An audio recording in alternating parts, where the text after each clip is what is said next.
تو پھر یہ خو جو طبع کے اندر ہے، بندہ سننا چاہتا ہے، وہ بےتابیاں اسے تنگ کرنے لگ جاتی ہیں، اس کے اندر اداسیاں پیدا ہوتی ہیں کہ یار میں تو اس سے پیار کرتا ہوں، میں تو اس سے محبت کرتا ہوں، وہ بھی کرتا ہوگا، یہ تو یقیناً اس نے مجھے توفیق سجدہ نصیب ہی تب کی ہے، لیکن میں بھی تو سننا چاہتا ہوں کہ وہ مجھ سے پیار کرتا ہے، میرے سجدوں کا مل ڈالا اس نے۔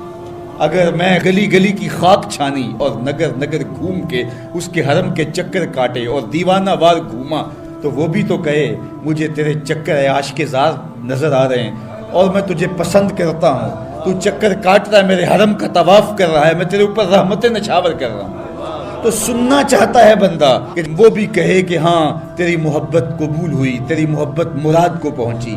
تو آواز آئی تم یہ چاہتے ہو نا کہ وہ بھی تم سے محبت کا اظہار کرے اور اعلان کرے، اور اس کی محبت کا تمہیں یقین تو ہے لیکن وہ مزید جو ہے وہ اذعان و یقین کے سانچے میں ڈھل جائے۔ تو کہا کہ یہ اگر تم چاہتے ہو تو تم ایک طریقہ بتاتا ہوں، تم محبت کا جواب چاہتے ہو، تم ان سجدوں کا جواب چاہتے ہو، تم طواف اور ان چکروں کا جواب چاہتے ہو، تو تمہیں بتاتا ہوں میرے رسول کی چوکھٹ پہ آؤ اور ان کی اتباع کرو، ان کی اتباع کرو۔ تم نکلے تو محبت کرنے تھے، تم عاشق زار بنے تھے، لیکن یحببکم اللہ، وہ خدا ہو کہ تم سے محبت کرے گا۔ اچھا، یہاں میں ایک اور جملہ کہنا چاہوں گا، اور وہ یہ کہ یہاں ذکر کیا گیا حضور کی اتباع کا، تو اتباع سے قبل بھی محبت، اتباع کے بعد بھی محبت۔ قل ان کنتم تحبون اللہ فاتبعونی یحببکم اللہ، یعنی اتباع سے پہلے بھی محبت، اتباع کے بعد بھی محبت۔ تو کوئی اتباع لالچ میں بھی ہوتی ہے، کسی غرض میں بھی ہوتی ہے کہ میں اس کی بات مانوں تو مجھے یہ ملے گا، لیکن کہا کہ تم نے میرے رسول کی اتباع ایسی کرنی جس کے آگے بھی محبت ہو، جس کے پیچھے بھی محبت۔ جب تم محبت کے دائرے میں رہ کے اتباع اور فرما برداری اور انقیاد اور اطاعت کے زمرے میں آ جاؤ گے تو پھر تم تو نکلے تھے رب سے پیار کرنے کے لیے، لیکن وہ رب ہو کے خود کہتا ہے میں اب تم سے پیار کرتا ہوں، اور درمیان میں اتباع میرے حضور کی آئی۔ یہ مائک جس کمپنی نے بنایا ہے، جب ہم مارکیٹ سے خرید کے لائے تھے تو اس کے ساتھ ایک چھوٹی سی بک بھی آئی تھی جس میں یہ بتایا گیا تھا کہ اس کو ہم نے استعمال کیسے کرنا ہے، خرابی کی صورت میں اس کی اصلاح کیسے ہوگی، اور اگر اس کے مطابق ہم اس کو استعمال کریں، جس طرح کی بیٹری اس کے اندر آنی چاہیے تو وہ ڈالیں گے تو دیر تک اس کے فوائد اور ثمرات حاصل کرتے رہیں گے۔ لیکن اگر ہم اس کتاب کو جو اس کے ساتھ ہمیں ملی تھی، جس کمپنی نے اسے بنایا ہے، تو اس کا طریقہ استعمال ساتھ بتایا ہے، اس کتاب کو پھاڑ کے پھینک دیں گے یا اس کو لپیٹ کے کہیں اونچی جگہ پہ رکھ دیں گے اور اس کو اپنی مرضی سے چلانا چاہیں گے تو پھر اپنی مرضی سے ہم اس سے فائدہ حاصل نہیں کر پائیں گے۔ تھوڑا وقت فائدہ حاصل ہوگا لیکن نتیجہ کچھ بھی نہیں ہوگا۔ تو جو کمپنی کوئی چیز تیار کرتی ہے تو اس کا طریقہ استعمال بھی ساتھ چھوٹی سی بک کی صورت کے اندر آپ کو دیتی ہے۔ تو جس مالک نے حضرت انسان کو بنایا ہے اس نے ساتھ کتاب اللہ کو بھی بھیجا ہے کہ اس کو پڑھتے جاؤ اور اپنی زندگی کو سنوارتے جاؤ، اس کے مطابق زندگی گزاریں گے تو زندگی سوکھی ہوگی، اور اگر زندگی اپنی خواہش پہ گزاریں گے اور غلاف میں لپیٹ کے قرآن مجید کو اوپر رکھ دیں گے اور وہاں سے دیکھ کر کے اس کو آپریٹ نہیں کریں گے اس جسم کو، تو پھر نتیجہ وہی ہوگا جو عمومی طور پہ متوقع ہے۔ تو اس لیے التمسک بکتاب اللہ، اللہ کے بتائے ہوئے طریقہ حیات کے مطابق زندگی گزارنا ہو تو قرآن مجید کے بغیر ایک قدم بھی نہیں چلا جا سکتا۔ گر تو می خواہی مسلمان زیستن، نیست ممکن جز با قرآن زیستن، اگر تو مسلمان بن کے جینا چاہتا ہے تو قرآن مجید کے بغیر ایک قدم بھی نہیں چل سکتا۔ تو اس کتاب کے ساتھ تمسک اختیار کرنے کی تلقین کی۔ اللہ کے محبوب نے ارشاد فرمایا کہ میں تمہارے اندر دو بھاری چیزیں چھوڑ کے جا رہا ہوں، ان کو مضبوطی سے تھام لوگے تو کبھی گمراہ نہیں ہوگے۔ اولہما کتاب اللہ، ان میں سے پہلی چیز اللہ کی کتاب ہے، فیہ الہدی والنور فخذوا بکتاب اللہ واستمسکوا بہ، اس میں ہدایت ہے، روشنی ہے، اس کو مضبوطی سے پکڑ لو، اچھی طرح سے تھام لو، تم گمراہ نہیں ہوگے۔ یار جو شخص نابینا ہے اسے کیا پتا کہ یہ پھولوں کی بہاریں کیا ہوتی، جو پیدائشی نابینا ہے اسے کیا پتا ہے کہ آسمان پر بزم کواکب کے رنگ کیا ہیں، اسے تتلی کے پروں میں قدرت کی سنائی کا کیا اندازہ ہو سکتا ہے، اسے مور کے پروں میں رنگوں کی مینا کاری کا کیا اندازہ ہو سکتا ہے، اسے پھوٹتے جھرنوں، بہتی ندیوں اور کوسے قضا کی رنگینی اور دھنک کی شوخیوں کا لطف کیسے نصیب ہو سکتا ہے، اس کو کیا پتا حسن کیا ہوتا ہے، اس کو کیا پتا جمال کیا ہوتا ہے۔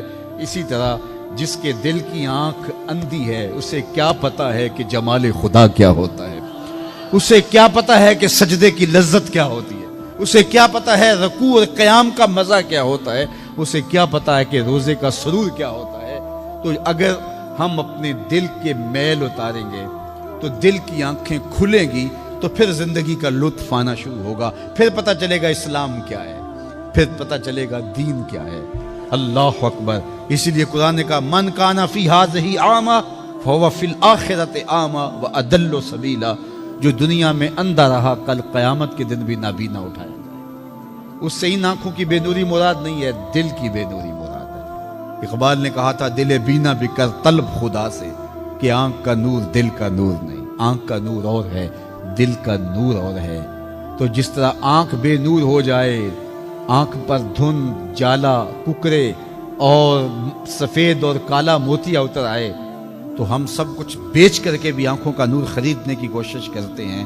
تو یار کبھی اجڑے ہوئے دل کا بھی تو علاج کرواؤ۔ علاج تمہارے گھر میں پڑا ہے، راتوں کی تنہائیوں میں اٹھ کے قرآن پڑھو اور ساتھ رویا کرو، دیکھنا دل کے میل اترنے شروع ہو جائیں گے، اور دل کے پردے سے وہ غلاستیں جب اتریں گی تو پھر پتہ چلے گا کہ دل جمال یار کیسے دیکھتا ہے، دل کی دنیا کیا ہے۔ وچے بھیڑے وچے جھیڑے وچے ونج مہانے ہو، 14 طبق دلے دے اندر تمبو وانگو تانے ہو، پھر پتہ چلے گا یہ دل دنیا کیا ہے۔ پھر اس کی تڑپ، اس کی بے چینی، اس کا اضطراب زندگی کا حاصل بن جائے گا۔ پھر زندگی کی بے چینی، دل کی بے چینی اور دل کا محبوب کی یاد میں تڑپنا تمہیں سرور دے گا۔ پھر تم ایک ایک عضو میں دل مانگو گے، وہ مزہ دیا تڑپ نے میری آرزو ہے یا رب، وہ مزہ دیا تڑپ نے میری آرزو ہے یا رب، میرے دونوں پہلوؤں میں دل بے قرار ہوتا۔ پھر سمجھ آئے گی کہ یہ دل کتنی قیمتی شے ہے۔ اللہ نے بدن میں آنکھیں بھی دو رکھی ہیں، کان بھی دو رکھے ہیں، ہاتھ اور پاؤں بھی دو رکھے ہیں، لیکن دل ایک ہی رکھا ہے، اور دل عرش اللہ ہے، اللہ کا عرش ہے۔ پھر پتہ چلے گا۔ تو آئیے دل سے زنگ اتاریں، میل اتاریں، دل مصفا ہو، دل خوبصورت بن جائے، پھر دل کی کشکول پھیلا کے پھر عرض کریں ہر تمنا دل سے رخصت ہو گئی، اب تو آجا، اب تو خلوت ہو گئی۔ لیکن یہ میل کچیل سے ہٹا ہوا ہوگا تو گندی جگہوں پہ محبوب تو نہیں آتے ہیں۔ تو حسد، حقد، کینے، بغض، نفرتیں یہ ہم پالے رکھتے ہیں، اپنی زندگی کو ہم نے خود بوجھل بنایا ہوا ہے۔ میاں حسد کرنے سے محسود کا کیا ہوگا؟ ہم اپنے آپ کو تلخی میں مبتلا کیے ہوئے ہیں۔ بغض رکھنے سے مبغوض کا کیا ہوگا؟ ہم اپنے آپ کو بوجھ میں مبتلا کیے ہوئے۔ تو اپنے دل سے یہ سارے بوجھ اتار کر کے جب دل کو مصفا اور مزکا کریں گے تو پھر دیکھیے کہ دل کے آئینے میں کیسے جمال یار دکھائی دیتا ہے۔ تو اس دل کی اصلاح ہوگی کثرت کے ساتھ قرآن مجید کی تلاوت کرنے سے۔ تو راتوں کی تنہائیوں میں اٹھ کے قرآن پڑھو، دیکھنا کہ کیسے دل کے زنگ اترتے ہیں۔ بعض لوگ بڑی عجیب خبر سناتے ہیں، میاں تمہیں کیسے پتا؟ وہ کہتا ہے میں رات اچانک نیند نہیں آ رہی تھی تو ایک چینل کھولا تو اس میں یہ خبر چل رہی تھی، تو میں نے کہا تجھے نیند نہیں آ رہی تھی، تو نے چینل کھولا، کاش تو قرآن کھول کے بیٹھ جاتا، تجھے وہ دکھائی دیتا کہ تیرا اندر تیرا باہر روشن ہو جاتا۔ تو راتوں کی تنہائیوں میں اٹھ کے قرآن مجید پڑھنے کا مزاج پیدا کریں، اپنی صبح کا آغاز قرآن مجید کی تلاوت سے کریں، اپنے دن کو سمیٹیں، سونے کی تیاری کریں، سورہ ملک سے اپنے معاملات کو سمیٹیں۔ یہ چند دن کر کے دیکھ لیں۔ اور اگر آپ کو معاشی مسائل ہیں، مشکلات ہیں، تو سورہ واقعہ اس کے لیے اکسیر ہے۔ صرف 3 رکوع ہیں، اتنی اکسیر کہ جس کی زندگی میں سورہ واقعہ آ گئی وہ مشکلات میں مبتلا نہیں ہوتا، اللہ اس کے لیے رزق کے دروازے کھول دے۔ مدینے کی گلی سے میرے حضور کا گزر ہوا، ایک ایسا مکان بن رہا تھا جس طرز کے مکان کو حضور پسند نہیں کرتے، تو پوچھا یہ کس کا مکان ہے؟ کہا فلاں انصاری کا۔ حضور گزر گئے، کسی نے اس کو جا کے بتایا حضور تیری گلی سے گزرے تھے، تیرے مکان کو دیکھا، شاید حضور کو پسند نہیں آیا۔ چہرہ بتا رہا تھا حضور کا کہ تیرا مکان اچھا نہیں لگا۔ انہوں نے کدال لیا اور مکان زمین کے برابر کر دیا۔ چند دن کے بعد حضور کا پھر گزر ہوا تو دیکھا کہ مٹی کا ڈھیر پڑا ہوا ہے، ملبہ پڑا ہوا ہے۔ کہا اس شخص کو بلاؤ، بلایا گیا، کہا میں گزرا تھا، تیرا مکان بن رہا تھا، اب مٹی کا ڈھیر پڑا ہے۔ حضور میں نے گرا دیا۔ فرمایا کیوں؟ عرض کی سنا تھا آپ کو پسند نہیں، سنا تھا آپ کو پسند نہیں۔ میں اور آپ اپنے اندر اترے اور دیکھیں ہمارا کیا کیا حضور کو پسند۔ محمد دی زیارت محمد دے رنگ وچ، اے ٹھگ بازیاں جانے پیارا محمد صلی اللہ علیہ وسلم۔ جب ان کے ہوئے تو پھر اپنی خواہش رہی کہاں؟ اپنی رضا کو محبوب کی رضا میں فنا کر دینے کا نام ہی تو محبت ہے۔ تیرے ہندیاں سندیاں محبوبہ، میں کافر ہواں جے میں ہواں، اپنی نفی کرنے کا نام ہی تو محبت ہے۔ لیکن میں اپنی خواہشات کا پتلا ہوں اور عاشق رسول بھی ہوں، کیسی عجیب کہانی ہے۔ میں اپنی آرزوؤں کا بندہ بھی ہوں اور عاشق رسول ہوں، کیسی عجیب کہانی ہے۔ جب ان کے ہو گئے پھر اپنا کچھ نہ رہا۔ محبوب کی رضا میں اپنے آپ کو گم کرنے کا نام محبت ہے۔ جب ان کے ہوئے تو پھر زندگی کا جمال، زندگی کا نور نصیب ہوا، زندگی کی حقیقتیں ہاتھ آ گئی۔ میں عاشق رسول کہلاتا ہوں، حج اور عمرے بھی کرتا ہوں۔ میں 1.25 لاکھ مرتبہ جو ہے وہ ہر ہفتے میں درود بھی پڑھتا ہوں۔ میں محفل میلاد کرواتا ہوں، پوری دنیا کے نعت خواں جمع کرتا ہوں، لیکن حضور کی سنت چہرے پہ سجانے کی توفیق نہیں ہے۔ مجھے حضور علیہ الصلوۃ والسلام کے بتائے ہوئے طریقے کو اختیار کرنے کی ضرورت نہیں ہے۔ صاحب سوچیں، کہیں آپ اپنے آپ سے دھوکہ تو نہیں کر رہے؟ ان سے تو نہیں کیا جا سکتا۔ ان سے دھوکہ کون کرے؟ وہ تو جانتے ہیں کون کہاں کھڑا ہے۔ میرے حضور بولے یاری لا تو پاک نبی سنگ، اے پر پوری یاری۔ یاری لا تو پاک نبی سنگ، اے پر پوری یاری، پھر درود قبول ہے تیرا لکھ نہ لو ایک بار۔ پھر نہ لاکھ مرتبہ پڑھنا، ایک بار ہی پڑھ لینا وہ بھی قبول ہے۔ اشہد بلال عند اللہ اشہد، پھر بلال کا اشہد بھی قبول ہے۔ وہ چہرہ اور چہرے کا دل نہیں دیکھتے، بندے کا دل دیکھتے ہیں۔ تو جب تم اپنے باطن کو حضور کے نام پہ لگاؤ گے تو پھر ایک ایک عمل ان کی سنت کی اتباع میں۔ یہ صوفی کی علامات ہیں۔ رنگ برنگے کپڑے پہن لینے سے صوفی نہیں بنتا، مختلف رنگوں کے پٹکے باندھ لینے سے صوفی نہیں بنتا، صاحب بھنگ گھوٹ کر پینے سے صوفی نہیں بنتا، ڈھول کی تھاپک پر ناچنے اور رقص کرنے سے صوفی نہیں بنتا، مختلف تصوف کی اصطلاحات کو یاد کر لینے سے صوفی نہیں بنتا، محمد عربی کی غلامی سے صوفی بنتا ہے، حضور کی چوکھٹ کی فقیری سے صوفی بنتا ہے۔ طائف کے بازاروں میں لوگوں نے پتھر تک مارے، نالین خون سے زخمی ہو گئے، اور ادھر سے حکم بھی آتا ہے محبوب بولو تو صحیح۔ ان پہاڑوں کو ایسے جو ہے وہ جوڑیں گے کہ یہ درمیان میں پس کے رہ جائیں گے، عذاب کے فرشتے حاضر ہو کے پیشکش کرتے ہیں، لیکن میرے حضور فرماتے ہیں نہیں، میں رحمت بن کے آیا ہوں۔ وہی رحمت للعالمین نبی فتح مکہ کے دن حکم دیتے ہیں کہ ابن خطل کو قتل کر دو، اس کی لونڈیوں کو قتل کر دو۔ یہ حضور کا گستاخ تھا، ہجو کیا کرتی تھی اس کی لونڈیاں، گا گا کے حضور کی اہانت کیا کرتی تھی۔ اس نے سوچا بچنے کی کوئی صورت نہیں ہے تو کعبۃ اللہ کے پردے کے اندر چھپ گیا۔ پوچھا گیا یہ تو کعبہ کے پردے کے اندر چھپ گیا ہے، یہاں پناہ لے لی ہے؟ کہا یہیں سے نکال کے قتل کر دو. یہ میرے نبی کا اختیار ہے. حضور چاہیں تو معاف کر دیں, حضور چاہیں تو حکم صادر کریں کہ ان پر حد جاری کر دی جائے, ان کو سزا دی جائے. اس لیے ہمارے اوپر لازم ہے کہ جس کا جرم ثابت ہو جائے اس کو قرار واقعی سزا دی جائے. ایک تو بات یہ ہوئی کہ جو عمومی طور پہ مختلف جگہوں پہ بیٹھ کے یہ چیختے ہیں کہ حضور نے تو معاف کر دیا, تو آپ معاف کیوں نہیں کرتے, آپ اتنے سخت کیوں ہو گئے ہیں, آپ حضور کے ماننے والے نہیں ہیں. تو میں نے کہا صاحب یہ سنت اختیار کیجئے, اپنے دشمنوں کو معاف کر دیجئے,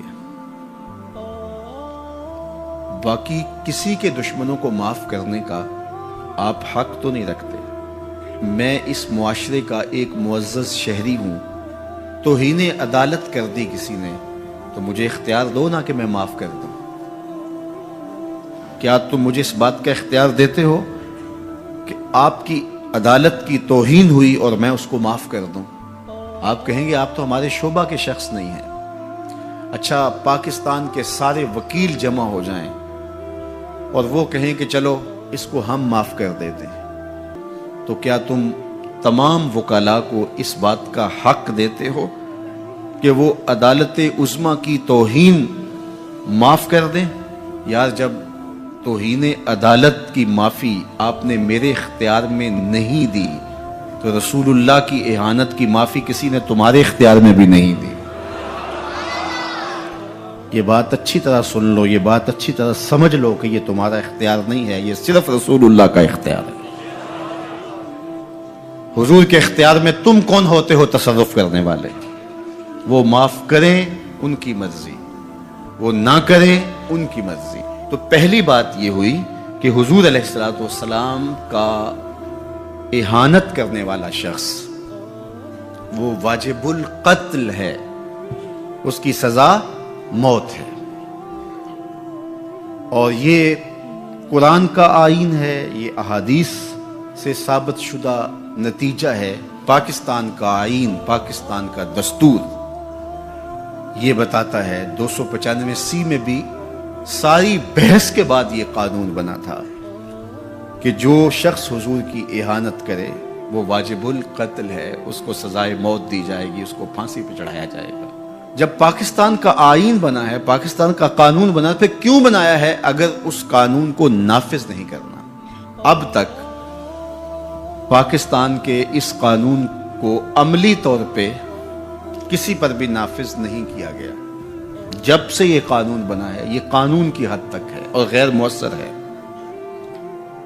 اور یہاں سزائے موت ہوئی بھی تو پاکستان کی اعلیٰ عدالت نے اس کا جس اجلت میں فیصلہ کیا وہ آپ کے سامنے ہے. اس فیصلے نے امت مسلمہ کو دکھی بھی کیا ہے, مضطرب بھی کیا ہے, عدالتوں سے لوگوں کا اعتماد بھی اٹھ گیا ہے. اور دوسری بات, ان حالات کے اندر پاکستان کے وزیر اعظم نے جس طرح جلتی پر تیل ڈالا ہے اور جس طرح کی گفتگو کی ہے, کیا ایک وزیر اعظم کو یہ زیبا ہے؟ رعایا اولاد کی طرح ہوتی ہے. اس تقریر نے جلتی پر تیل کا کام کیا. تیسری بات میں آپ سے یہ کہنا چاہوں گا کہ اس وقت ہم پراکسی وار میں ہیں.